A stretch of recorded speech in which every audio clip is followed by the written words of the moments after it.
Good morning, everyone. My name is Captain Don Johnson, and I am the Community Risk Reduction Officer for Garner Fire Rescue right here in your hometown of Garner, North Carolina.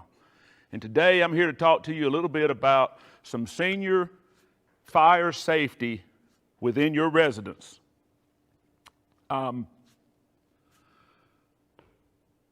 This is a presentation by ourselves from the fire department, but we work a lot in relation with the town, with the police department. The community risk reduction officer's responsibility is to work with other partnerships throughout the town and in our area that we work in. So we've tried to work together to create partnerships between the police department, the town, public works, parks and recs, and so you'll be seeing a lot more of us working together throughout the community, places like here, places like the YMCA, places like Lake Benson Park, any of the public events.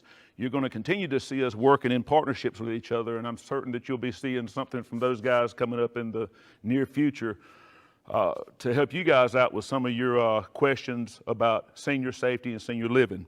But today we're just going to focus on a few aspects of fire safety that specifically apply to the senior citizen community.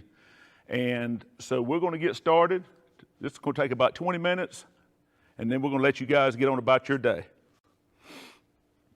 So, unfortunately, and I say this with a smile because I'm gradually approaching this demographic, seniors are at special risks for death and injury from fires, as well as other things, some medical things, which you may hear about from someone else at another point in time, but specifically for fire. And so we've put together a few slides just to offer you some tips and some things to work on around your home to try and protect you, both your home and protect you, your safety, and your life and those around you. First and foremost, one of the most important things we cannot stress enough, and we stress this throughout the entire community, not just the senior community, but I want to stress that today with the seniors are smoke alarms. They are the single most efficient means of protecting both life and property that there is available on the market today in the residential setting.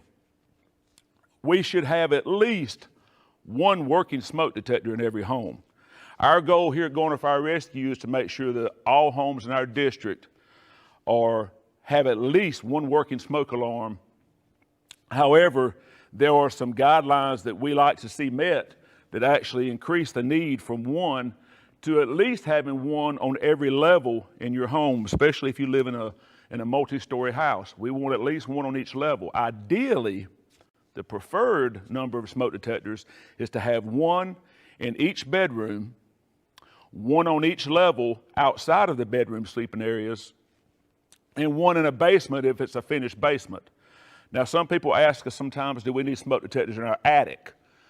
And that can be a little tricky depending upon whether your attic is a finished attic or not, because the smoke detectors can create false alarms if you have them in an area that may get extremely hot or extremely cold. So we want you to be wary of having them put in your attic.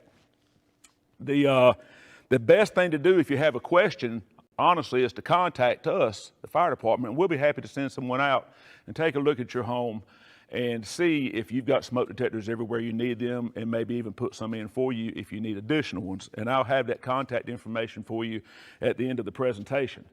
So we want to first make sure we've got working smoke alarms on every level of the home. We want to make sure we're testing those alarms monthly. Now, as I said earlier, this is addressing the senior population, and what we don't want to have happen is for you guys to create an emergency medical situation for yourself in the process of testing your alarms. So what we would urge you to do is have someone, a loved one, a family friend, another family member to assist you in testing your smoke alarms if testing is going to require you to be on a ladder or be elevated off the floor. We don't want you falling off of ladders, off of chairs in the process of testing your smoke alarms. We ask that they be tested monthly. At the minimum, we want them tested every 6 months. The next thing we want to do is change the batteries once a year. Now, we used to say change your batteries in the fall or change it each time that change your batteries when the clock's changed.